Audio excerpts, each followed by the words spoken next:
Saludos a todos, queridos patitos. Estamos con Víctor Vasilescu, un tema interesante, como es Rumanía, Moldavia, esta cosa llamada Transnistria. Un experto, el propio nombre y apellidos indican que algo de conocimiento sobre la situación tienen. Aparte por temas familiares también, ¿no? Correcto, buenas tardes Juan Carlos, buenas tardes a todos los oyentes. El tema es que no se suele tener mucha información sobre la situación en Rumanía y en Moldavia, porque realmente no se habla del contexto histórico que hay detrás. Entonces estamos aquí los dos para intentar dilucidar un poco sobre eso. Sí, es interesante. La gente se suele olvidar de la invasión soviética de 1940, derivada del pacto Molotov-Ribbentrop, en el que estaba Tito Stalin detrás, para mirar cómo se firmaba en el 23 de agosto de 1939. Pero también la gente se olvida el hecho de que Rumanía como Estado técnicamente es del siglo XIX, en ese momento en el que eclosionan el romanticismo, el nacionalismo como entendido Estado ligado a una nación.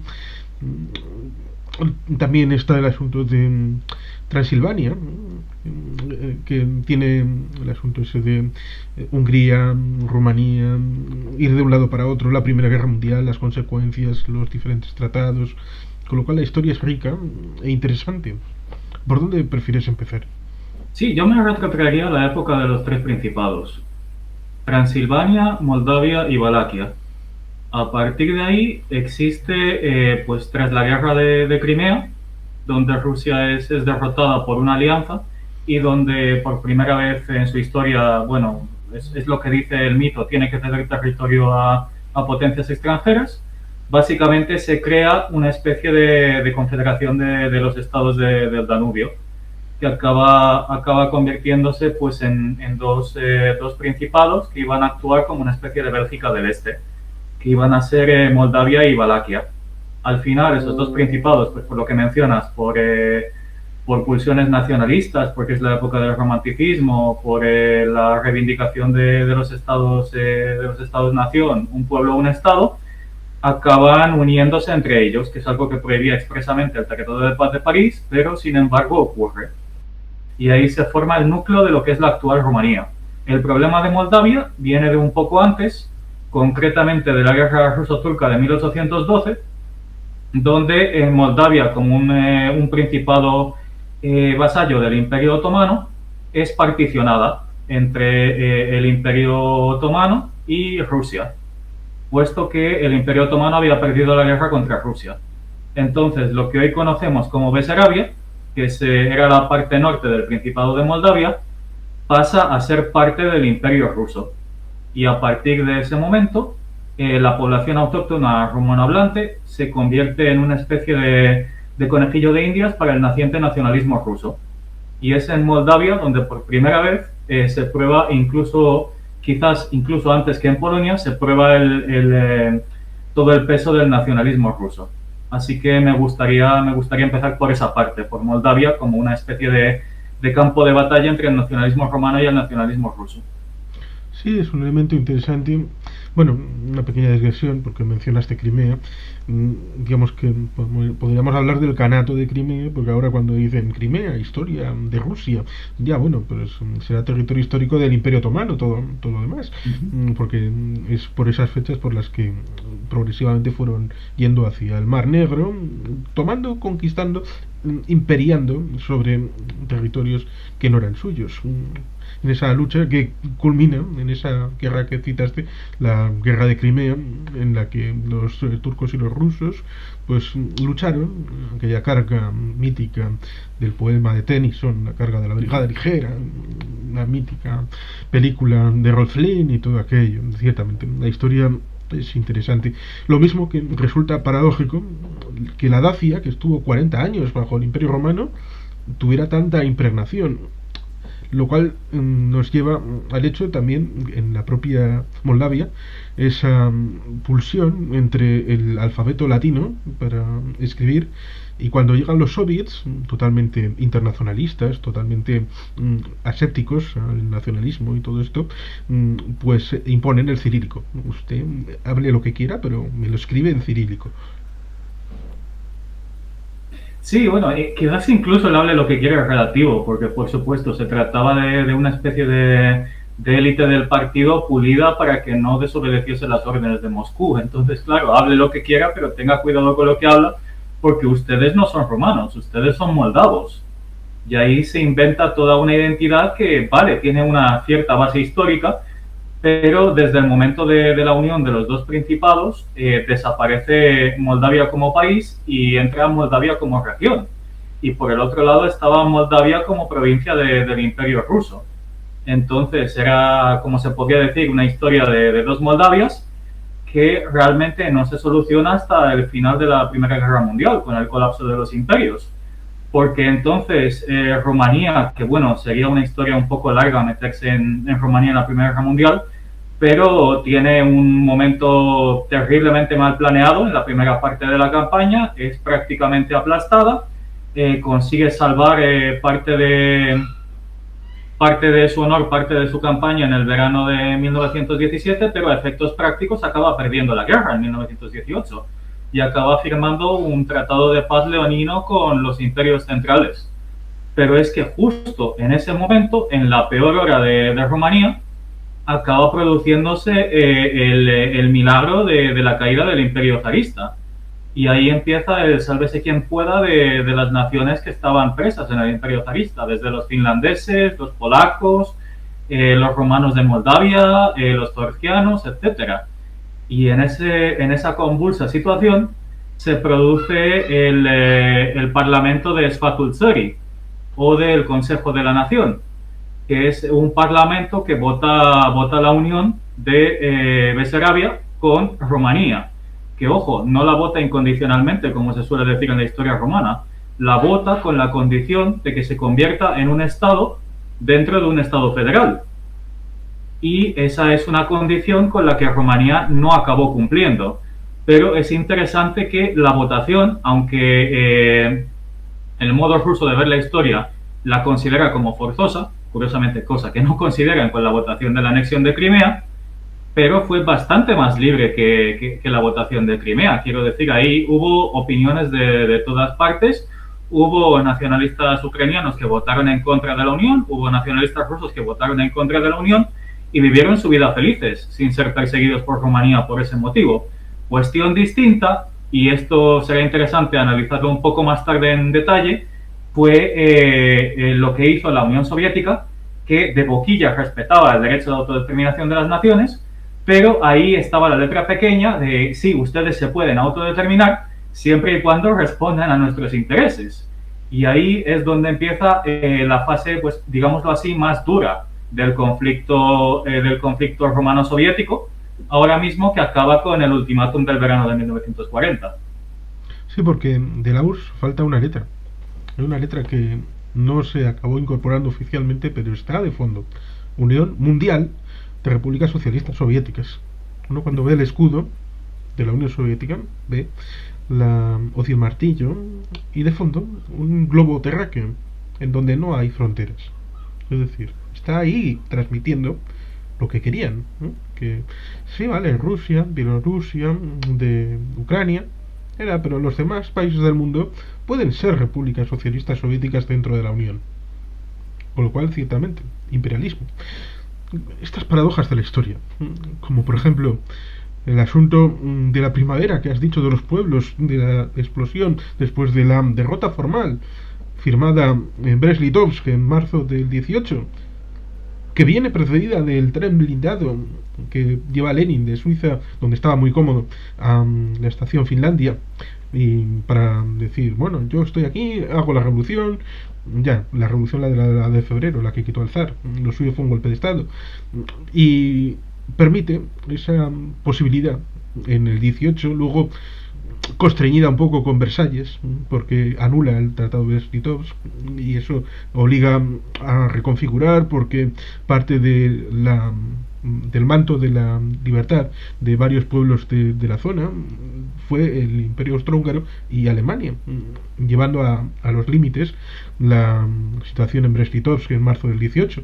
Pero claro, ciertamente, en el 19-20 tenemos la guerra polaco-soviética, en el que dicen, bueno, Polonia existe, pero ¿y si nos la volvemos a repartir? Como en el siglo anterior y en el anterior y en el anterior. Bueno, pues esas cosas también le pasa a Ucrania. Está el asunto que nos ocupa, de Moldavia, Besarabia, también, porque estos soviéticos resulta paradójico. Han interiorizado las doctrinas de Mahan, de Mackinder, esta de el poder terrenal frente a la potencia marítima, y creen, como decían estos angloamericanos, que el centro, el poder central, está en torno a los Urales y el resto pues es tratar de empujar la frontera entre zonas de influencia, que resulta curioso y paradójico porque ahora Putin está con esto del policentrismo, pero que nadie se meta en lo mío, yo estoy a otras historias, con lo cual ciertamente es la mentalidad que puede uno pensar cuando empieza a pensar estos pueblos que pueden ser parecidos, los moldavos y los rumanos, y si los partimos por la mitad. Claro, en ese momento que has citado, en 1918, 19, en los años 20, tenemos otro ejemplo, el tema de Finlandia. Finlandia tuvo el problema de las Islas Aland. ¿Por qué? Pues porque era el ducado de Finlandia dentro del Imperio Ruso. Y evidentemente había habido una rusificación de Finlandia, que fue contestada con una finlandización cuando se pudieron independizar. Y esa finlandización en aquellos territorios que no eran finlandeses, como las Islas Aland, que eran suecas, pues evidentemente hay un choque cultural. Y de cómo se resuelva ese problema, pues deriva la relación posterior. Las Islas Aland pues son suecas culturalmente, están dentro de Finlandia, pero digamos que pareciera que un poco más al sur, en la zona de Besarabia, Moldavia, con Rumanía, pues parece que algo tan nórdico pues no parece que haya sido posible, porque también los desafíos eran distintos, aunque claro, los finlandeses se metieron en la guerra contra la URSS en 1939-40, con lo cual, claro, la historia siempre es convulsa. Sí, eso es interesante. Voy a hablar un poco de eso al Sí. final de mi intervención. Lo que quería comentar, como estaba diciendo al principio, la Rumanía de entreguerras es un territorio que promete mucho en temas de democratización, pero acaba entregando muy poco. ¿Por qué acaba entregando muy poco? Pues porque Transilvania es incorporada a Rumanía para, por supuesto, eterno resquemor, eterno rencor, eterno revanchismo de la Hungría blanca, que paradójicamente Rumanía ayuda a construir a través del derrocamiento de Bela Kun, de aquella efímera república soviética. Entonces el almirante Horthy tendrá sus miras puestas en Transilvania durante prácticamente todo su gobierno de Hungría. Luego al sur tenemos Bulgaria, que quiere recuperar el cuadrilátero, que fue un territorio tomado de forma absolutamente abusiva por Rumanía al final de la Segunda Guerra Balcánica, como una especie de proyecto colonial para sus élites. Y luego, por supuesto, tenemos a una Unión Soviética revanchista. Rumanía era una parte clave de lo que los franceses llamaban el cordón sanitaire en la parte este de Europa, porque temían al efecto contagio que la Revolución Soviética pudiese tener sobre una Europa empobrecida, sobre una Europa que se estaba reconstruyendo. Y pues en ese momento lo que tenemos es una perpetua tensión entre Rumanía y la Unión Soviética. La Unión Soviética crea su propia versión de la desaparecida República de Moldavia y es el núcleo de lo que será una futura Transnistria. Se llama la República Socialista Soviética de Moldavia, que está pegada a la Besarabia rumana. Entonces, desde allí se llevan a cabo acciones de desestabilización, basándose principalmente en las minorías étnicas que viven en Rumanía y basándose en el hecho de que Rumanía ha incumplido esa promesa de considerar a Besarabia como un Estado federal. La Constitución del 23 es una constitución que tiene algunos avances democráticos, pero que no reconoce ese autogobierno a nivel local. Y es más, es tanto el miedo que se le tiene en Bucarest a una infiltración comunista que se acaba viviendo prácticamente bajo estado de sitio. Entonces, Besarabia es una provincia rumana, pero que está gobernada bajo estado de sitio y no es reconocida nunca como tal por la Unión Soviética. Entonces, Rumanía y la Unión Soviética tienen esa convivencia incómoda de que Rumanía es parte del cordón sanitario francés y de que tiene como intención declarada impedir que el comunismo se expanda más allá. Y por otro lado, pues tenemos esa Rusia que, a pesar de su retórica de liberación de los pueblos y de ruptura con el pasado zarista, pues sigue estando pendiente de, como diría Stalin cuando declaró la guerra a Japón, recuperar y vengar a nuestros abuelos, recuperar aquello que nos fue arrebatado. Entonces, y esto es interesante porque en Rumanía se le tiene, entre comillas, alguna envidia a Finlandia, porque presentada ante un ultimátum parecido al que recibieron los finlandeses, Rumanía decidió no luchar. Y esto es paradójico desde todo punto de vista, porque Finlandia no era una potencia industrial, no era un petroestado, no era un estado que tuviese, bueno, tenía algunas fábricas de armamento propias, pero no eran capaces de cubrir la demanda de armamento. Entonces Finlandia prácticamente fue a la guerra por una cuestión de defender su existencia contra viento y marea. Mientras que Rumanía, que era un estado que tenía una industria petrolera potente, tenía lazos fuertes con las potencias aliadas, tenía fábricas de armamento propias capaces de cubrir sus propias necesidades y tenía una frontera muy defendible en el río Dnistro, pues decidió aceptar aquel ultimátum bajo presión, como decías, soviético-alemana. Entonces allí, pues aparte de que durante la época de entreguerras no se tiene buen recuerdo de la administración rumana, aparte se tiene como recuerdo ese momento de que la administración rumana los abandonó en su peor momento. El rey Carlos II huye con su dinero saqueado del erario público de Estoril, en Portugal, y deja a Rumanía diciendo, pues ahí os quedáis. La deja sin Besarabia y después de que haya sido mutilada de Transilvania del Norte por el Dictado de Viena y del Cuadrilátero. Y a partir de ahí pues surge un proceso en la historia de Rumanía que todo el mundo se arrepiente y que todos pensamos que fue una barbaridad, pero que fue, entre comillas, históricamente coherente con su región y con su tiempo. Sí, Estoril es el lugar donde hay más de un exiliado que ha acabado ahí. Bueno, Juan de Borbón y Batten, pues, por citar otro ejemplo. Pero ciertamente, esas cosas, las paradojas que decía antes, la primavera de los pueblos llevó a que el comunismo soviético se volviera revanchista y acabara. Una de las vertientes fue que acabó estando Ceausescu hasta el año 89 en Rumanía. Estas cosas que dices, bueno, podía ser de otra manera. Bueno, sí, pero Bela Kun fue el intento en el año 19 de hacer el corredor que luego se hizo en el 44-45, aunque ya lo habían intentado en el 41. Cierto, la industria petrolera de Rumanía es importante. Los conocidos pozos de petróleo de Ploiesti fueron la sangre vital del arma de los Panzers del Tercer Reich, más incluso que los de Georgia, Azerbaiyán, Bakú, Grozny. En teoría, en el año 40 los franceses y los británicos iban a bombardear toda esta zona del Cáucaso porque los soviéticos estaban aliados de los nazis, un tema bien interesante. 2 años de amiguis, super amiguis, hasta el punto de que, por ejemplo, en Alaska estuvieron con rumores de que había submarinos alemanes llevando tropas soviéticas para invadir Alaska, porque hasta ese momento en Alaska solamente había un fuerte con 400 personas, 4 piezas de artillería y ya está, para defender todo el territorio de Alaska. Cuando la zona de las Kuriles había sido, supuestamente había un tratado para la neutralidad militar de todos los territorios, ya sea Alaska, ya sea las Aleutianas, ya sea las Islas Kuriles, y los japoneses se lo pasaron por el orto, sobre todo después de lo que pasó en el 36 en Abisinia, que en la Sociedad de Naciones ya no sirve para nada, así que aquí todo el mundo mundo hace lo que le dé la gana y todo es orégano.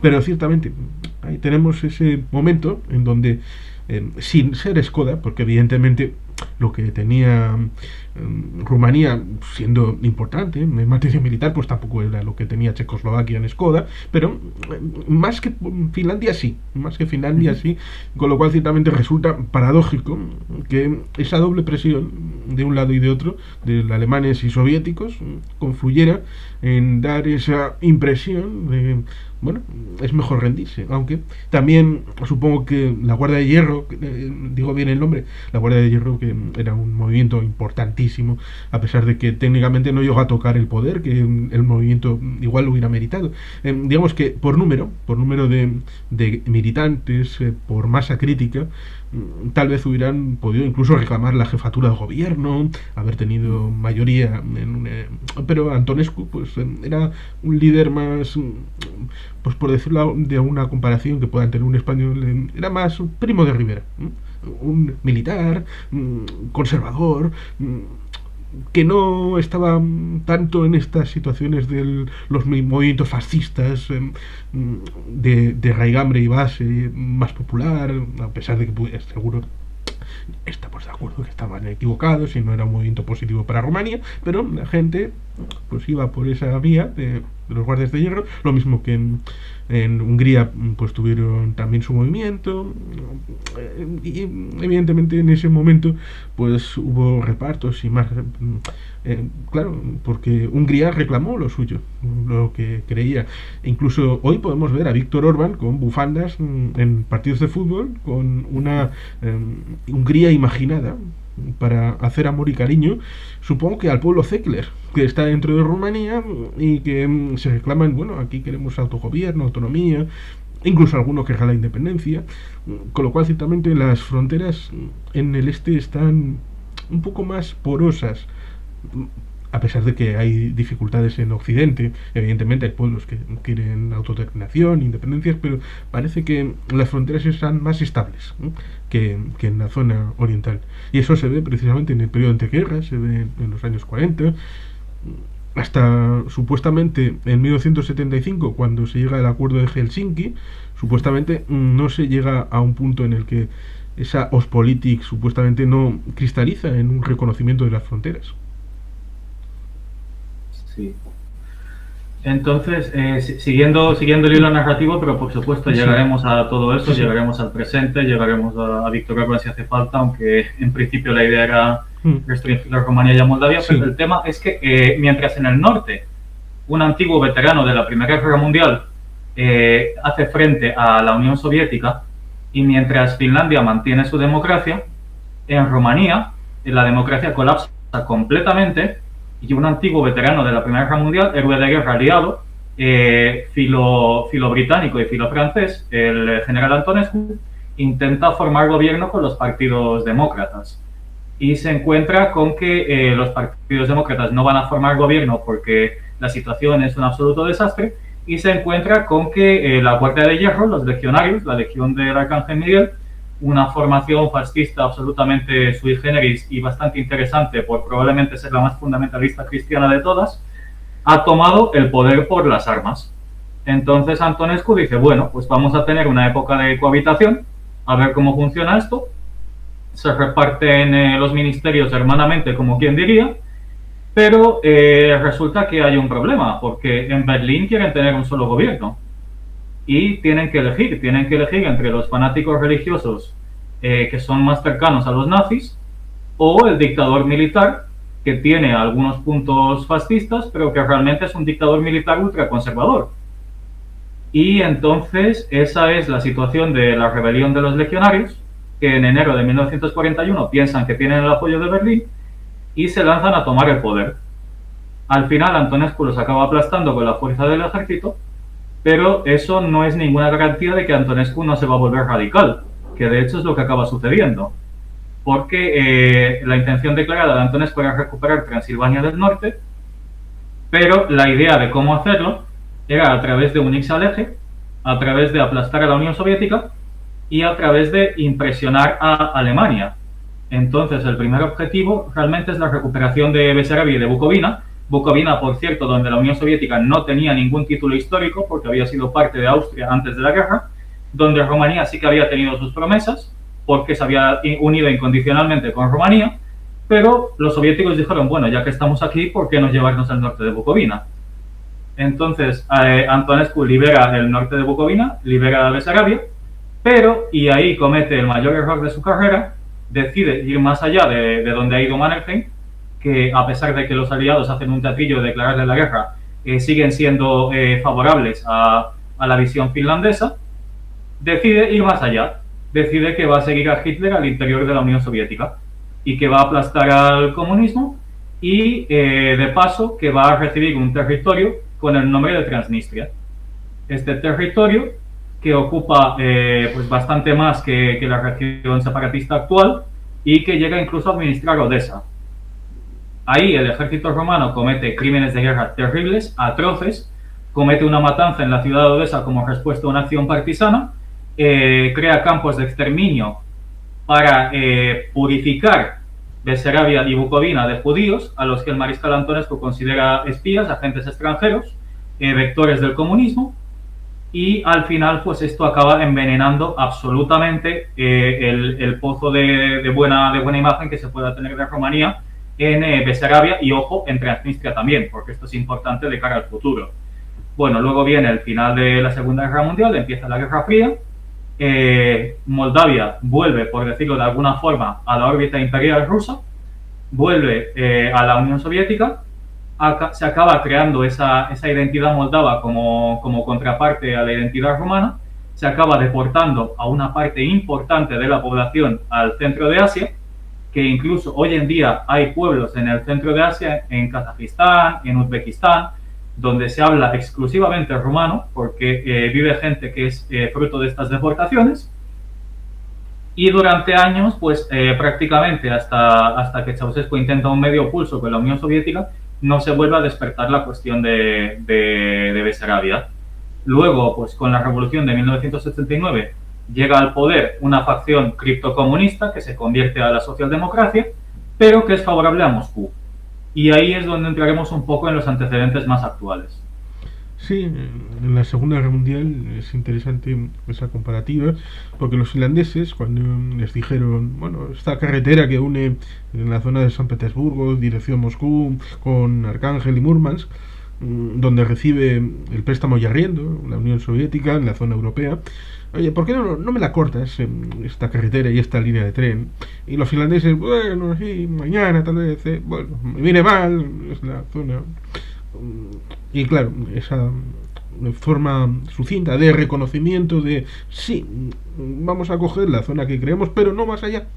Podría haber cogido todo la península de Karelia y no, los finlandeses fueron más tentar la ropa de aquí nosotros lo que queremos es mantener nuestra independencia y tratar de, aunque claro, ciertamente hubo tres fases de la guerra: la fase de la guerra de invierno, luego la fase principal de la guerra mundial con alianza o cohabitación más bien que alianza con los alemanes, y luego la pequeña guerrita final que tuvieron Finlandia contra los alemanes, que bueno, lamentablemente destruyó buena parte de la llamada patria de Santa Claus, que es ahí a zona de Laponia. Pero sí, los rumanos tuvieron esa doble situación en donde por número de efectivos, por número de valor, tuvieron mayor impacto que los italianos en el eje. Es decir, fue un ejército valeroso, a pesar de que no tuvieran el mismo trato que la División Azul, por ejemplo, que tuvo equipamiento típico de una división alemana. Tuvieron que servirse de su propio equipamiento, y eso se vio, por ejemplo, en Stalingrado, con todo ese momento en el que tanto italianos a un lado y los rumanos a otro, pues se vieron desbordados en los flancos, precisamente por no estar suministrados por el equipo puntero que tenían los alemanes. Pero cuando en el 44 cambia la ola, los rumanos se convierten en punta de lanza de los aliados, con un impacto también brutal en número de soldados, con lo cual ciertamente se puede decir que Rumanía tiene un papel en la Segunda Guerra Mundial importantísimo. que se suele olvidar porque se suele ser más popular sobre otros elementos. Pero sí, ciertamente, luego cuando termina la Segunda Guerra Mundial, después de Yalta, de Potsdam y todo esto, aunque parezca paradójico, teniendo en cuenta que Rumanía cae del campo comunista, que Moldavia cae del campo comunista, que la Ucrania soviética está dentro del campo comunista, se dan narrativas de odio entre ellos para tratar de divide et impera, divide y vencerás a la hora de... Sí, sí, pero dependéis de Moscú. Y aquí el que maneja el cotarro es Moscú, como se ve en el 53 en la sublevación de Berlín, como se ve en el 56 en la sublevación de Budapest, en el 68 en Praga. Esa idea de aquí el que manda es el jefe, il capi de tutti le capi. Sí, y ahí llegamos, después del final de la Guerra Fría, al momento en el que por primera vez en la historia existe un Estado moldavo independiente. Esto, pues, como resultado de las expulsiones del nacionalismo ruso y del colapso de la Unión Soviética, significa que la República Socialista Soviética de Moldavia, que no tiene las mismas fronteras que Besarabia, se acaba independizando. ¿Por qué no tiene las mismas fronteras? Pues porque se le ha aplicado un poco de gerrymandering imperialista. Se le ha quitado la parte del norte de Bucovina, se le ha quitado la parte del Budzak, que conecta con el delta del Danubio, y a cambio se le ha puesto esa pequeña franja de lo que antaño era la República Socialista Soviética de Moldavia antes de la Segunda Guerra Mundial, donde vive mayoritariamente población rusa. Y, oh, qué casualidad, el grueso de la industria, el grueso de la producción de electricidad está en la parte donde vive la población rusa. Entonces, en 1991, las élites moldavas, bastante más pro-unionistas que las romanas, ojo, porque esto es importante, deciden declarar que el pacto Molotov-Ribbentrop no tiene ningún valor y deciden que los romanos y los moldavos son un único pueblo y que el camino que se debe seguir es el de la reunificación. Esto sienta como un tiro a la población rusófona y ahí pues empiezan los problemas. Se empiezan a organizar milicias, se empiezan a organizar grupos más o menos voluntarios. El 14 Ejército de la Unión Soviética al principio no interviene, pero más tarde tendrá un papel clave y empiezan a venir voluntarios pues, de varios lugares. Aunque estemos en la situación en la que estamos ahora, pues es justo reconocer que también hubo voluntarios nacionalistas ucranianos que se sumaron a los transnistrios para luchar contra los moldavos. Y Rumanía aportó algún tipo de material a Moldavia, pero esto prácticamente fue un teatrillo, porque el gobierno del socialdemócrata Iliescu era un gobierno pro Moscú. En ningún momento estaba pensando en unir a Rumanía con Moldavia y en, con perdón, meterle el dedo en el ojo a Moscú. No, absolutamente. Estaba de acuerdo con Moscú en que Rumanía y Moldavia no se iban a unificar. Entonces lo que hace es enviar una ayuda testimonial a Moldavia.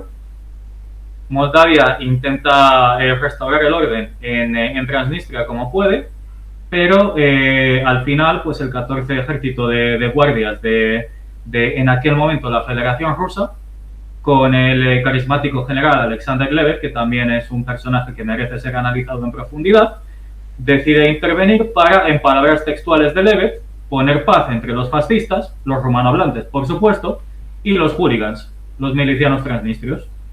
Entonces, a partir de ese momento, pues empieza una deconstrucción de la identidad moldavia como una identidad más apegada a la parte europea, más apegada a Rumanía, y se intenta construir un moldovenismo más apegado a Moscú. Esto se traduce, por ejemplo, pues en la reimposición del alfabeto cirílico, que era una de las primeras peticiones del gobierno prorrumano, quitar el alfabeto cirílico, poner el alfabeto latino.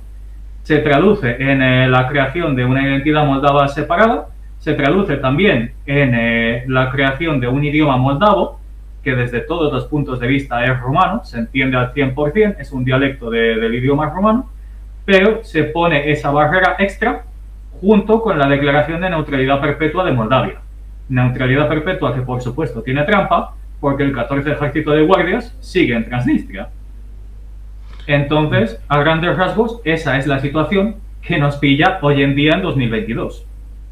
Sí, es una de estas cosas de... Sí, perpetuo. Por ejemplo, cuando después de la victoria en Orleans, al pueblecito donde era Juana de Arco le dijeron prácticamente, oh, ya, no vais a pagar impuestos a perpetuidad. Bueno, fantástico, pero en algún momento se acordaron de ahí va los donuts, si esto nos pagan, igual los otros, igual me viene otro héroe, ¿qué vamos a hacer? ¿Darles exención de impuestos a los corsos por parir a Napoleón? Con lo cual, esto de a perpetuidad, sí, a perpetuidad es hasta que venga el siguiente y lo cambie. Claro, tenemos una situación en 1989, decía Ceausescu. Hay un periodista español que ya falleció, Tico Medina, que estuvo en aquellos días en Rumanía y dijo que la mano negra del KGB fue la que ayudó a que ese enrocamiento del antiguo régimen que tenía Ceausescu ayudar a tirarlo abajo. Y más confirmado en parte cuando dices que Iliescu, un tiempo después, seguía siendo adicto a Moscú. Con lo cual, como diría el príncipe Lampedusa, que todo cambie para que nada cambie. Algo de cosmética, el Partido Comunista pasando a ser socialdemócrata o laborista en el ámbito de Rumanía. Es cierto, en el año 91-92 hubo una especie de guerra y ahí siguió el comunismo soviético en la bandera, los símbolos. Ahora parece que Transnistria, que se llaman ellos a mismos transnistrios, resulta curioso porque es lo que está detrás del Níster. No tiene más que un carácter geográfico. Es como llamaban Transjordania, ¿no? Sí, lo que está más allá del Jordán. Sí, ese lugar donde se bañó Jesús para hacer el bautismo y todo eso. Dices, hombre, pues resulta curioso que llamarlo de esa manera. Es un poco cuidado. Pues Transnistria hoy parece un parque temático soviético. Sí, sin más, esa es su característica principal. Y de hecho es curioso porque se le considera un estado al 100% títere de Moscú. Pero esto es así hasta cierto punto. De hecho, de entre todos los estados títeres de Moscú, es con el que tiene más desavenencias. Es el que le ha protestado en la cara, oye, ¿y a mí por qué no me has anexionado después de lo de Crimea? Es el que le ha dicho, oye, ¿el reparto de pasaportes rusos para cuándo? Es el que le ha dicho, oye, esto de meternos en la guerra con Ucrania, como que no, por favor. Y también por el lado moldavo es destacable que a pesar de toda esa propaganda, a pesar de toda esa forma de pintar a Europa como la bestia negra, aunque tenga una relación más o menos complicada con Rumanía, sí que hay un sentimiento pro-europeo en Moldavia. Lo que hay es una complicada dependencia económica de Moscú con el tema del gas subvencionado y con el tema de la migración moldava. Pero, por supuesto que hay una voluntad real de romper con esa comunidad. Hay una voluntad de superar ese modelo caduco que propone Rusia. Y incluso Transnistria, si pudiese vivir sin Rusia, yo creo que lo haría. Y ahí está la cuestión de que el movimiento unionista entre Moldavia y Rumanía es bastante más fuerte por el lado rumano y bastante más débil por el lado moldavo. Bueno, también podríamos decir que es de esperar, siempre el lado más débil es el que más suspicacias va a tener, más teniendo en cuenta que Rumanía históricamente incumplió esa promesa de federalismo y que la Rumanía actual no es federalista ni por asomo, pero ahí está ese fenómeno interesante de que esa bestia negra que dice Lavrov del nacionalismo rumano, del fantasma de Antonescu, del fascismo, del deseo de expandirse, es una patraña absoluta. Rumanía en ningún momento se va a anexionar Moldavia por la fuerza y tampoco tiene deseos revanchistas contra Ucrania por mucho que insistan desde Moscú.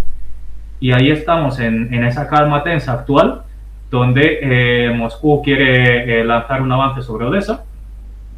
Atención, desde la perspectiva rumana, un avance sobre Odessa no es ninguna bicoca. Es una ciudad costera fuertemente fortificada, con memoria histórica de su resistencia en varias guerras y que va a luchar con uñas y dientes. Y lo que Moscú tiene en Transnistria pues son unos 1000 soldados y un depósito de municiones que no sabemos cuál es su condición actual, más lo que pueda sacar de las milicias transnistrias, que como ya he dicho antes, se pliegan a la voluntad de Moscú, pero oye, también tienen voluntad propia. Sí, que está en torno a 1,8 2 kilómetros de la frontera de Ucrania. Ese lugar en el que no se ha podido verificar, evidentemente, el estado ni el número de las armas que están ahí guardadas, porque, claro, ¿de qué han vivido muchos de esos militares que parecen ser funcionarios y tener ya una jubilación garantizada estando allí? Porque están más seguros que estando en Rusia actualmente. En el último año, seguro que debido a ese crunch que tienen entre Rumanía y la propia Ucrania y no estar en continuidad territorial con Rusia, pues no pueden ni entrar ni salir. Los que están, están. Pero para el mercado negro de armas igual ha habido oportunidades para sacar parte del arsenal que estaba en el almacén y hacer negociete, con lo cual igual no está todo lo que tenía que estar y están haciendo, bueno, sí, nosotros iríamos, pero en realidad están diciendo con las armas que nos queda, pues igual ya no podemos hacer muchas cosas. Claro, ahí tenemos ese asunto en donde Moldavia, si quiere entrar en la Unión Europea y también en la OTAN, pongamos, hay países que han entrado en la OTAN, ya sea Polonia, los Bálticos, Macedonia, finalmente ha podido entrar en la OTAN, después del tema del cambio de nombre. Ahora los búlgaros que hacen el veto por no sé qué historias de las minorías, no sé, hay cosas. En teoría, ser miembro de la Unión Europea garantiza el respeto de las minorías, con lo cual, ¿para qué estás vetando algo que en la propia negociación va a estar incorporado? Claro, es que hay cosas que esto es interés partidista, porque cuando entra Rumanía y Bulgaria en la Unión Europea en 2007, en teoría el inestable era Rumanía. Y ahora el que hace elecciones cada cuarto de hora, más que Israel, es Bulgaria. Y Rumanía pues más o menos tiene un gobierno estable, más o menos, aunque no hay mucha gente que se fíe de los rumanos, del gobierno me refiero. Pero Moldavia, si quiere entrar en la Unión Europea y si quiere entrar en la OTAN, tiene que ponerse en la cola. Y hay una cola bien grande. Y el gracioso y cachondo de Macron dice, no, no, espera, espera. Como tenemos a los húngaros y antes teníamos a los polacos, pero ahora parece que son buenos chicos, tocando aquí la barrila con el tema de Europa, de los LGTBI, por aquí, por allá, pues voy a fosilizar toda la oportunidad para que entre cualquier persona jurídica, en cualquier país. ¿Cuál es la posibilidad de salirse de ese esquema? Pues el que tuvo la RDA. Usted se me suma a un Estado miembro y ya entra directamente. Que esa es la tentación que puede tener Moldavia de, no, si somos rumanos, venga, querido amigo. Y ya, pues, pero claro, ¿cómo está eso? ¿En qué punto está? Si no se hizo en 1991, que es cuando se tuvo la mayor oportunidad, es improbable que se haga ahora mismo. Quizás, y es mucho suponer, lleguemos a tener algún tipo de confederación como en su momento lo fueron Serbia y Montenegro. Pero esto ya es adelantar mucho. Sí, porque como has dicho el tema Sekeler, que rompe cualquier posibilidad de presentarse Rumanía como un país federal, siquiera. Por supuesto, por supuesto. Y aparte de eso, Montenegro no tenía una región separatista que está, bueno, controlada, está muy influida por una potencia nuclear exterior. Entonces hay que ver cómo se arregla la cuestión de Transnistria, porque por supuesto hay que respetar el Utipo Seletis, porque el Utipo Seletis es la caja de los truenos que ha abierto Rusia con Crimea, y no queremos hacer lo mismo. Entonces, si Moldavia se independizó con su forma actual y con su territorio actual, hay que encontrar alguna forma de resolver este rompecabezas para que Moldavia pueda elegir su propio destino. Y fíjate que estoy diciendo una cosa de perogrullo, pero una cosa de perogrullo que a Ucrania le está costando sangre, sudor y lágrimas. Sí. Y sangre, sudor y lágrimas en cantidades industriales. Entonces... Y que además se supone que hay un acuerdo suscrito por parte de Rusia de garantizar la integridad territorial de Moldavia, tal como está configurada en Naciones Unidas, es decir, diciéndole, eso de los transnistrios te ocupas tú, lo reconozco. Pero ahora han roto ese acuerdo. ¿Qué significado tiene? Pues significa que Moscú le ha dado la patada definitiva a la vía diplomática en Moldavia. Es un serio toque de atención, es una forma de decir cuidado, cuidado porque estás en terreno pantanoso y a partir de ahora no respondemos de nuestras acciones. Y por supuesto, cuando Moscú dice no respondemos de nuestras acciones, sabemos lo que viene a continuación. Pero claro, aquí tienen un problema serio, porque no tienen vía libre para acceder a Transnistria y las tropas que tienen en Transnistria son muy pocas para controlar a las milicias transnistrias. Entonces, pues ahí, por ejemplo, hemos visto la cuestión de que advertía Maya Sandu y advertía el Servicio Moldavo de Inteligencia de que habían intentado hacer una pequeña maniobra a través de Wagner de traer hinchas serbios con aviones y aterrizarlos en Chisinau para hacer, pues, quizás una especie de Hostomel 2.0. Pero esto se ha visto frustrado. Entonces, a lo que tenemos que tener más miedo actualmente, desde mi punto de vista, es a esa masa descontenta que existe dentro de Moldavia, porque en Moldavia hay dos oposiciones frontales al Estado moldavo. Una de ellas es Transnistria, la otra es Gagausia, que es una región autónoma con exit option dentro de Moldavia, pero la tercera, y la más peligrosa de todas, es una masa descontenta que, dada la extrema polarización de la política moldava, puede acabar apoyando al Kremlin, incluso si no desea apoyar al Kremlin. ¿Por qué? Porque la Unión Europea es una idea maravillosa, pero es una pésima comunicadora.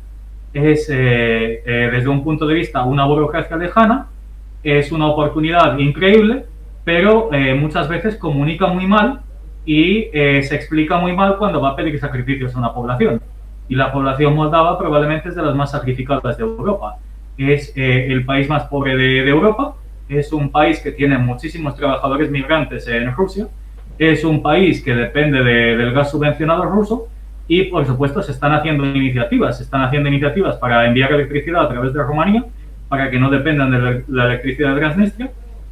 Se están haciendo iniciativas para revertir parte del gas licuado que se está importando, pero eso todavía no cubre. Entonces, lo que necesita Moldavia ahora mismo es una especie de Churchill. Necesita a alguien que le diga, oiga, aquí va a venir una época muy dura hasta que podamos volver a la normalidad. Aquí tenemos que hacer sacrificios importantes. Y ya sé que nuestro vecino está en guerra. Ya sé que hemos recibido más refugiados por cabeza de habitante que ningún otro estado. Ya sé que los misiles rusos sobrevuelan nuestro espacio aéreo cuando quieren. Ya sé que estamos amenazados de muerte por el Kremlin, pero si queremos ser moldavos, si queremos decidir nuestro futuro, si queremos acercarnos a Europa y alejarnos de ese modelo caduco que es la comunidad euroasiática, no nos queda otro camino, señores.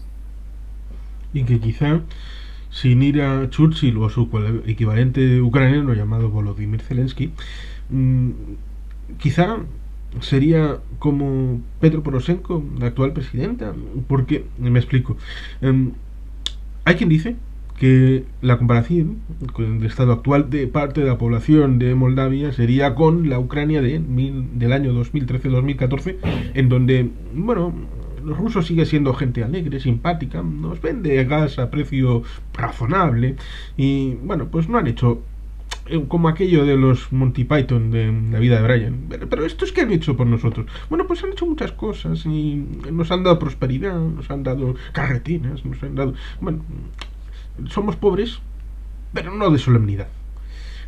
¿Cómo cambiar ese elemento de percepción de la ciudadanía? Es cierto, la Unión Europea es difícil que pongas a un community manager y venga, vete a Moldavia a explicarle cómo van a ser felices con la Unión Europea. Bueno, pues casi mejor que no, porque casi que va a conseguir lo contrario. Pero en algún momento la sociedad de Moldavia se va a entender que los rusos, lo mismo que están haciendo al lado, en Ucrania, cuando les dio por oye, que igual somos amigos de la Unión Europea, eso es en exclusividad con Moscú, tú no puedes irte de aquí, del club de amigos de Vladimir, y evidentemente cuando, creo que es tuyo el asunto de cuando en 1956 querían irse del padrinazgo económico. Pero claro, cuando llega el momento de, aparte del padrinazgo económico, no hacemos nada si no nos salimos del Pacto de Varsovia. Y llegan los tanques y, oye, ¿usted ama la Unión Soviética? Sí, es amigo. No, entonces usted es adorador de Horthy. De Horthy, venga. Ahora es lo que has dicho. ¿Usted no le gusta la Rusia de Putin? Es que usted le lamía las botas a Antonescu. ¿Vale? Ahí está el relato. Ahí está la historia. Y en ese asunto es donde hay que dar la batalla.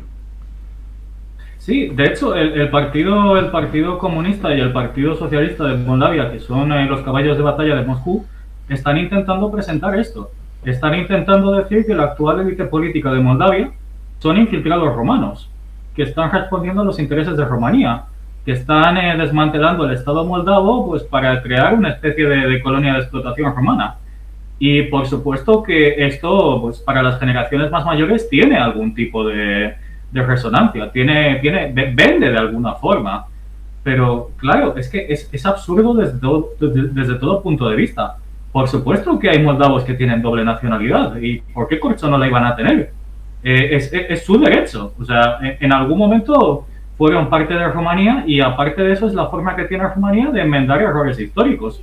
De decir, oiga, lo siento por todo lo que les hicimos en el pasado. Aquí tienen ustedes un pasaporte rumano que les da acceso a la Unión Europea y que les abre muchísimas puertas. Y muchos moldavos han tomado esa oportunidad. Entonces es absurdo presentarles como enemigos de su patria. No, mire, se puede ser moldavo y se puede ser rumano. ¿Dónde está el problema? Se puede ser austriaco y se puede ser alemán. Esto es una cuestión de que y menos mal que ha pasado a pocos años, porque recuerdo un Estado que tardó 500 años en decir, hombre, vosotros que erais hijos de Sefarad, nos pedís perdón, por favor, bueno, y os damos la oportunidad de tener la nacionalidad española. Bueno, ya lo sentimos. 500 años después de lo que pasó en Salónica en el año 1942, que ya habría sido para decirles, bueno, después de tanto tiempo, la matanza de sefarditas en esta ciudad tan importante de Grecia y la situación que hay, no, tardaron muchas décadas. Por lo menos los rumanos, mal que bien, han tardado menos en reconocer, bueno, queridos hijos, podéis venir aquí y tener la nacionalidad rumana, el que queráis. Ya sé que hemos sido malos, pero la historia no se puede enmendar hacia el pasado, se puede enmendar hacia el futuro. Y construir significa abrir oportunidades.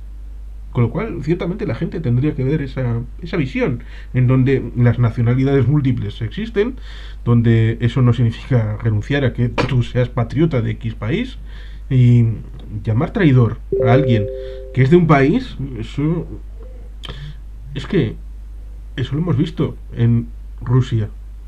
Para los rusos, seguidores de Putin, Navalny es un traidor, no es ruso. Boris Nemtsov no era ruso. Y toda esta playa de gente que desde Ana Politkovskaya en adelante, 58 periodistas desde 1992 hasta el 2022, que se sepa. Esa idea demasiado nazi, muy nazi.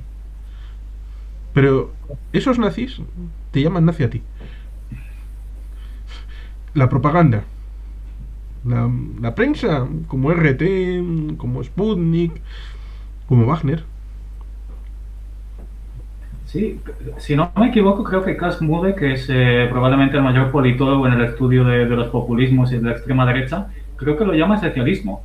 Es una forma de crear una especie de comunidades orgánicas dentro de la nación. De decir, esta gente es la que vale y esta gente es la que no vale. ¿Por qué? Porque comparten mi visión política. Entonces, pues ahí tenemos al señor Putin arrogándose la facultad de repartir carnes de nazi y carnes de traidores. ¿Por qué? Porque esas personas no comparten su visión política. No se trata de señalar a estados controlados por nazis, se trata de señalar a gente que no comparte su visión política. Y en el extranjero se utiliza la carta de nazi y en el interior se utiliza la carta de traidor. Y eso es, como comentabas, lo que vemos a menor escala dentro de Moldavia. Porque claro, ¿quién es el que representa un problema? El que tiene la nacionalidad romana. ¿Y el que tiene la nacionalidad rusa? No, ese es patriota. Ese nos defiende de los designios del expansionismo romano. Ese nos defiende de que vuelva a haber campos de exterminio en Transnistria. Oiga, tenga un poco de contexto, tenga un poco de capacidad de analizar críticamente la realidad actual. Que Antonescu hace años que ha sido fusilado y que no está en Bucarest actualmente. Lo que hay en Rumanía ahora mismo es una democracia. Rumanía hace 80 años que no organiza un genocidio. ¿Rusia hace cuánto? Días. Probablemente lo está organizando ahora. He dicho días, puede ser horas. Sí. Con lo cual, ciertamente, has dicho respecto al ataque a la autodeterminación de los pueblos, cosa que nunca la Unión Soviética se lo creyó, que parece que Rusia nunca se lo ha creído, que tiene esa idea de es que quieren la destrucción de Rusia, la implosión de los pueblos de Rusia. Ya, bueno, la limpieza étnica la estás haciendo tú, llevando a gente que tiene muy poca población, no blanca, no eslava, al campo de batalla para que se mueran y desaparezcan completamente. Y ahí tenemos el asunto de que más allá del ataque a la autodeterminación de los pueblos, como en Ucrania están haciendo, porque no quieren que hagan lo que les dé la gana, siempre con el respeto a los derechos humanos y al orden internacional, por supuesto, pues podemos ir un paso más allá. Porque esto es un ataque a la democracia liberal, como concepto, a un estado como Moldavia, como Rumanía, en donde se supone que la Constitución marca que todos son iguales ante la ley. Pero, como diría Napoleón, pero no Napoleón el corso en este caso, sino el cerdo de la rebelión en la granja, algunos animales son más iguales que otros. Y eso, que dijo Orwell en su momento, parece que hay que volver a repetirlo y volver a señalar que el atacado es el sistema político, y como occidentales que defendemos la democracia liberal, el ataque que está sufriendo Ucrania y que puede sufrir Moldavia es un ataque sistémico. Sí, bueno, quiero añadir una pequeña reflexión ahí porque está muy bien que defendamos la democracia en Moldavia y en Ucrania, está muy bien que defendamos la consolidación de la democracia, pero yo creo que esta es una cuestión que va un poco más allá. Quiero decir, la legítima defensa colectiva en relaciones internacionales no debería de depender de que el agredido tenga una ficha perfecta. No deberíamos de ponernos a mirar, oye, mira, cumple con la ley de partidos, cumple con la ley de minorías. No, oiga, señores, está siendo agredido. Y si no lo miramos para Metaxas en Grecia en el 40, y no lo miramos para Stalin en la URSS en el 41, que se dio la mano con la Alemania nazi, que hizo cosas terribles, que se repartió Europa, que deportó a sus disidentes a Alemania, que hizo acuerdos de trabajo entre la NKVD y la Gestapo, pero cuando llegó el 22 de junio de 1941, en Londres hicieron borrón y cuenta nueva. Y Churchill dijo, si Hitler invadiese el infierno, yo lo apoyaría al diablo. Entonces, es que esa es la cuestión. La legítima defensa no depende de que quien sea agredido tenga un currículum perfecto. Depende de que nadie debe de ser agredido, nadie debe de ser eliminado de su existencia como Estado. Entonces, está muy bien que defendamos nuestros principios como democracias liberales, pero también hay que tener en cuenta que en ocasiones estados que no son democracias liberales, pues como lo era Corea del Sur, como lo era Kuwait, son atacados por vecinos mayores y tenemos que defenderlos para que no sean fagocitados. Porque si llegamos a ese punto en el que vivimos en un siglo XIX con armas nucleares, pues básicamente va a haber una guerra el lunes, una el jueves, una el domingo, y nuestras posibilidades de morir pues suben prácticamente al 50%, como lo eran las guerras napoleónicas. Sí, es cierto, las dos cosas son reales. El principio de la Carta de Naciones Unidas dice que nadie puede ser agredido de manera arbitraria. Evidentemente hay unos mecanismos dentro de la propia Carta para arreglar los diferendos que dice la propia documentación de Naciones Unidas, y afortunadamente se hizo en aquel momento, porque cuando se dejan las cosas para más adelante, pues igual luego ya no es posible. Como has dicho respecto a la unificación, que bueno, si en el 1991 no se pudo hacer, pues igual ya ahora ha pasado demasiado tiempo.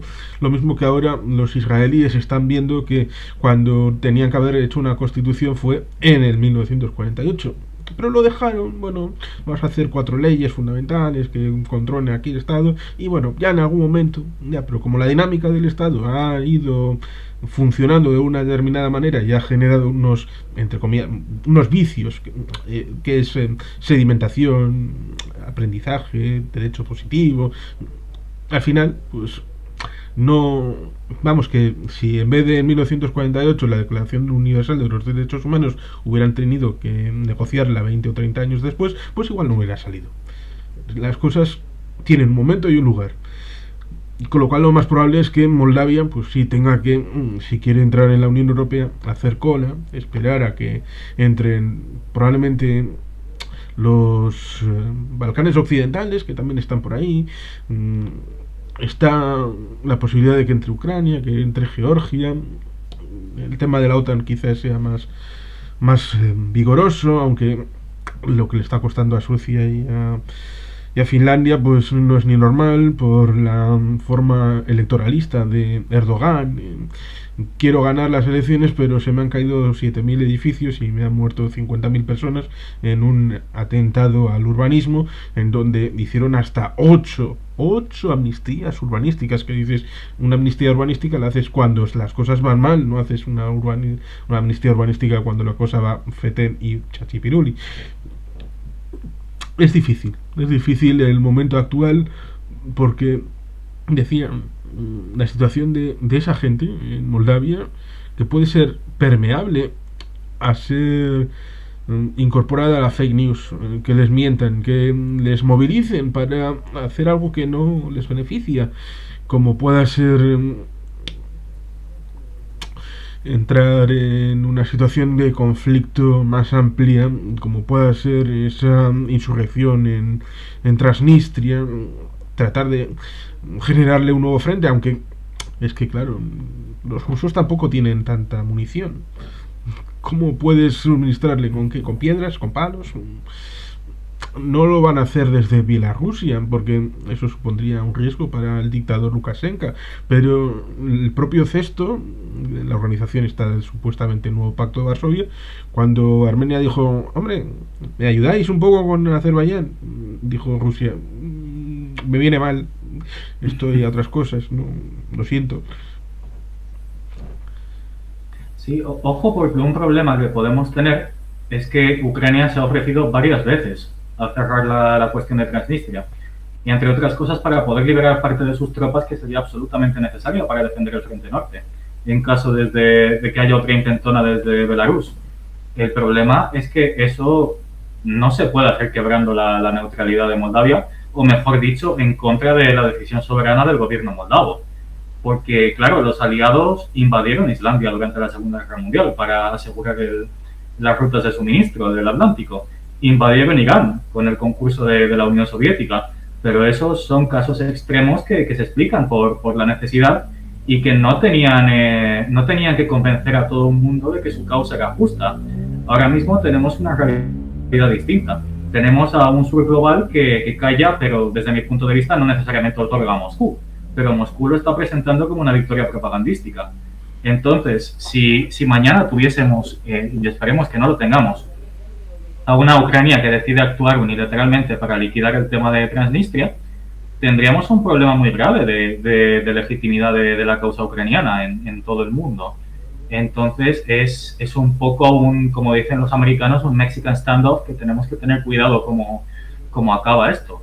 Si va a haber una intervención ucraniana, si no la va a haber, si va a haber una intervención moldava, si va a haber apoyo a Moldavia, etcétera. Ahí la dificultad estriba en el ejército moldavo, que no es que sea un dechado de virtudes. Quizás es un poco como en 2014 en el ejército de Rumanía, de Ucrania. No, Rumanía no, de Ucrania. El ejército rumano tiene un acuerdo con el moldavo, ¿no? Para compartir ciertas cosas, y no sé si por ahí, porque hay quien decía, el ejército de Rumanía puede entrar en Moldavia y servir de parapeto para Pero el ejército moldavo en sí tiene esa situación que decía en 2014 en Ucrania, había spots para reclutar y llamar a la gente a filas, en donde había chicas guapas en ligera ropa, en bebidas espirituosas, ven al ejército y serás feliz. Esas cosas luego cambiaron, evidentemente. Pero el ejército ucraniano en estos 8 años ha cambiado bastante. Pero el ejército moldavo es pequeñito, tiene pocas armas y no sería suficiente para compensar lo que tienen los rusos en Transnistria, con lo cual necesitarían el concurso de alguien más. Podía ser Rumanía, podía ser Ucrania. Qué bien que lo traes a colación porque hay un spot increíble que probablemente es el mejor spot de reclutamiento de la historia de los spots de reclutamiento, que es de Ucrania en 2014, donde hay una cámara que va siguiendo a varios combatientes y les pregunta, ¿cuál es tu profesión? Y bueno, al contrario que en 300, en vez de gritar todos, somos guerreros, lo que pasa ahí es que cada uno te dice su profesión real. Te dice, mira, yo soy jefe de marketing, yo soy taxista, yo soy panadero. Y claro, el mensaje de este spot de reclutamiento era ninguno nace para ser soldado, pero es nuestro deber. Entonces, lo que ha creado Ucrania a través de este conflicto, a través de esta superación de lo que era el ejército ucraniano en 2014, es esta conciencia ciudadana del deber de servir, de la necesidad de prestar el servicio cuando una potencia extranjera te está atacando. Esto es algo que en Moldavia no se ha desarrollado. ¿Por qué? Pues porque existe ese acuerdo de neutralidad, existe esa presencia tolerada del 14 ejército de guardias y no se ha priorizado al ejército moldavo. No existe una conciencia ciudadana de soldado moldavo. Existió, bueno, en 1991, cuando empezó la guerra, hubo algunas milicias armadas que luchaban a favor del gobierno, hubo alguna movilización ciudadana, pero ahora mismo eso no existe. No existe esa conciencia más allá de un reducido núcleo del ejército moldavo que ha sido absolutamente dejado en barbecho. Entonces la cuestión es que quizás lo que necesita es, por un lado, esa creación de esa conciencia cívica de soldado y por otro lado, ese apoyo de la OTAN para, bueno, no necesariamente invadir Transnistria, pero sí para poder plantarle cara y decirle, oiga, aquí tengo bazas de negociación, aquí tengo fuerza, ya no soy el gobierno moldavo que usted piensa que soy. Por favor, hágame caso y vamos a resolver esta cuestión entre nosotros. Las últimas elecciones dieron a luz un gobierno pro-occidental, pro-europeo, hay una presidencia, hay un primer ministro. Hace relativamente poco cayó el gobierno. Un antiguo asesor, la presidenta, ahora es el nuevo primer ministro. El juego político, ¿cómo puede influenciar esta toma de decisiones? Acabas de citar el acercamiento de la OTAN, el supuesto neutralismo de Ucrania con un supuesto cambio de constitución para permitir una futura posible integración en la OTAN. Es parte del argumentario de los putinejos diciendo, veis, son nazis todos nazis y están con los de Bruselas, ya sean los de la Unión Europea y con los de la OTAN. ¿Cómo podría afectar ese supuesto paso de la palabra al hecho? Incluso, claro, ya desde 1994 Ucrania estaba dentro del Partenariado para la Paz, que en teoría incluso Rusia estaba dentro de eso. Pero correcto, las cosas evolucionan. Correcto, sí. Yo creo que lo primero es destacar que ahora mismo una garantía del Kremlin no tiene ningún valor. Quiero decir, la hemos visto todos volar por los aires y llevamos un año con esta nueva realidad. Entonces yo creo que frenos diplomáticos en Moldavia pocos. Como bien dijiste antes, el Kremlin acaba de dar la patada a su última pretensión de resolver diplomáticamente el conflicto moldavo. Entonces allí pues lo que tenemos es, por supuesto, hay un juego de élites, por supuesto existe la oligarquía moldava, no es ningún invento, existe la oligarquía moldava por ambos lados y existe la necesidad de crear un acercamiento entre el pueblo moldavo, que puede tener un voto de protesta populista que lo acerque al Kremlin sin que esa sea su verdadera intención, y existe esa necesidad de comunicar. Y como bien has dicho, venimos de una crisis de gobierno que, bueno, yo he intentado comprenderla, pero todavía hay muchos puntos y muchos cabos que quedan sueltos. Entonces, lo que hay que hacer es intentar reconstruir esa confianza para con esa parte del pueblo moldavo que, con razón o sin ella, siente que se le está pidiendo más sacrificios de lo que se le promete. Y aquí es donde creo que entra el músculo económico de la Unión Europea. Oiga, somos la primera, bueno, somos la tercera economía mundial, pero somos una potencia económica a tener en consideración. Mal nos iría si no fuésemos capaces de enviar incentivos, léase sobornos si se quiere, la diplomacia es así, a Moldavia para que descubra que Rusia no es la única opción y que además una Rusia bloqueada, una Rusia sancionada, una Rusia que necesita de prácticamente todos sus recursos para mantenerse viva, pero ojo, no a sí misma, sino al patrimonialismo del señor Putin para que no caiga su gobierno, no es la opción que le va a asegurar el futuro. Una Rusia revanchista, una Rusia que va a estar continuamente intentando aumentar su gasto militar para enfrentarse al resto del mundo, no va a asegurar el futuro de Moldavia, pero una Unión Europea, que es una potencia económica fuerte, sí que puede suplir esas carencias. Entonces tenemos que, por un lado, enviar los incentivos a Moldavia y, por otro lado, etiquetarlos bien. Es decir, oiga, esto viene de la Unión Europea, pero viene también de su gobierno. Viene de la gestión de ambos. Sí, pero sabes bien que hay dos ejemplos en donde la Unión Europea debería haber hecho más y debería aprender para hacerlo mejor. Bulgaria. Bulgaria está dentro de la Unión Europea, Bulgaria es importante en el comercio de la Unión Europea, pero el relato a través de la Embajada de Moscú es importante y está penetrado como un queso de Gruyère, como si fueran suizos. En Serbia, el dinero de la Unión Europea es enorme, desbordante, las infraestructuras pagadas por Europa, todo, un 70, un 80% tal vez. Pero luego en política no estamos equilibrados, aquí estamos con los rusos, pero también con los chinos, estamos con los europeos, políticamente es distinto. En Moldavia corremos el riesgo de dar un montón de dinero, pero que políticamente estemos en el mismo punto. Casi más, pienso que podrían aprender de Ucrania, de lo que está pasando, en dos vertientes. Primero, que evidentemente en Moldavia seguro que hay corrupción, oligarcas, como has dicho, pero corrupción también. Dentro de la guerra, Zelensky está haciendo limpieza mientras están combatiendo en el frente.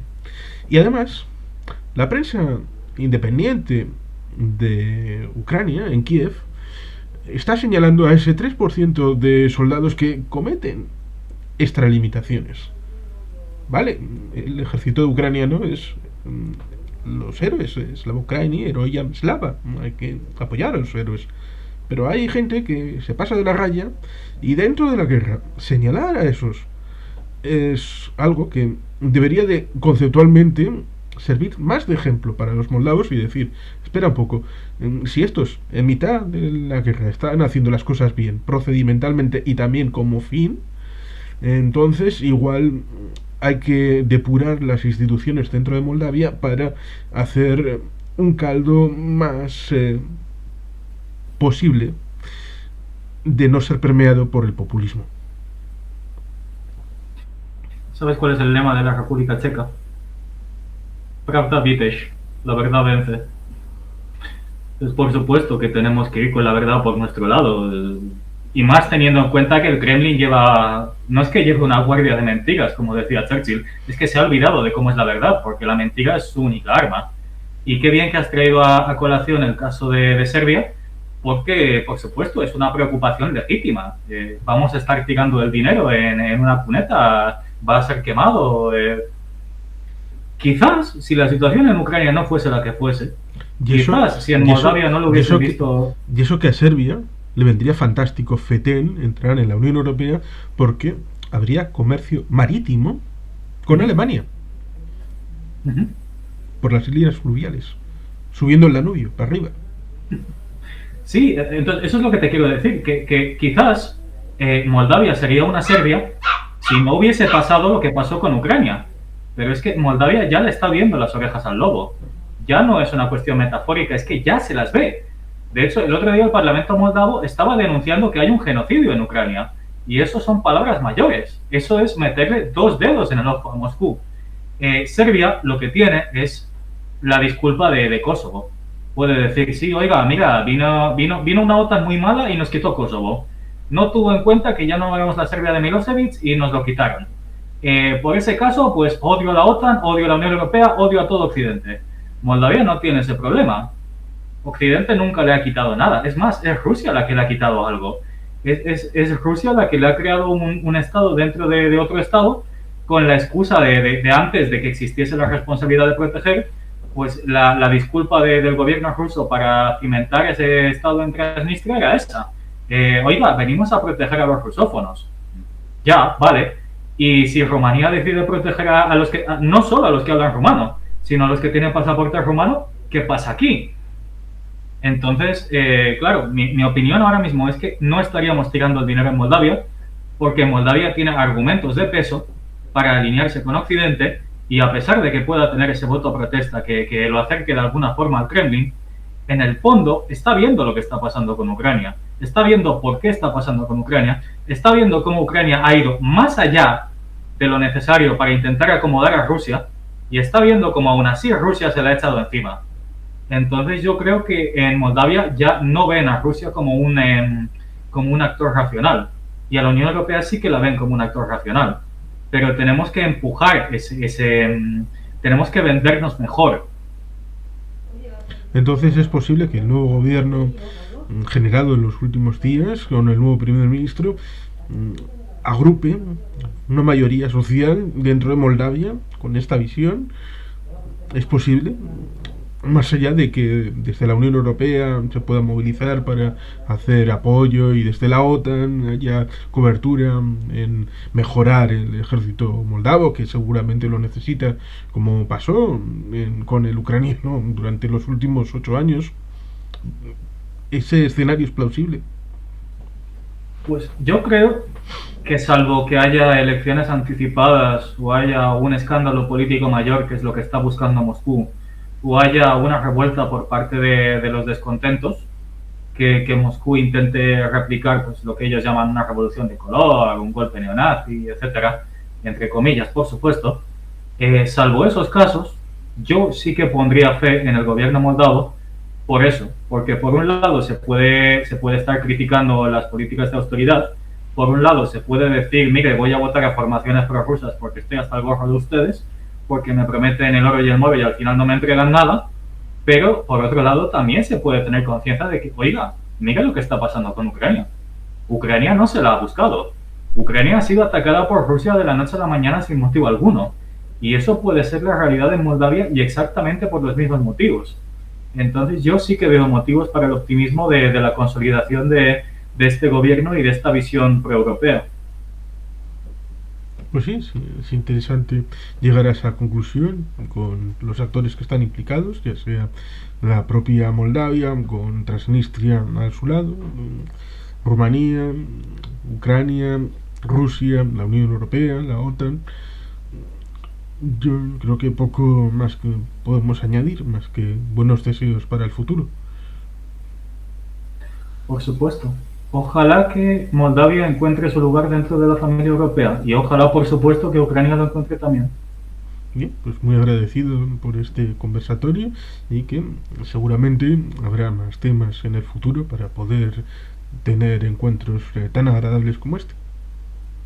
Por supuesto, cuando quieras, Juan Carlos.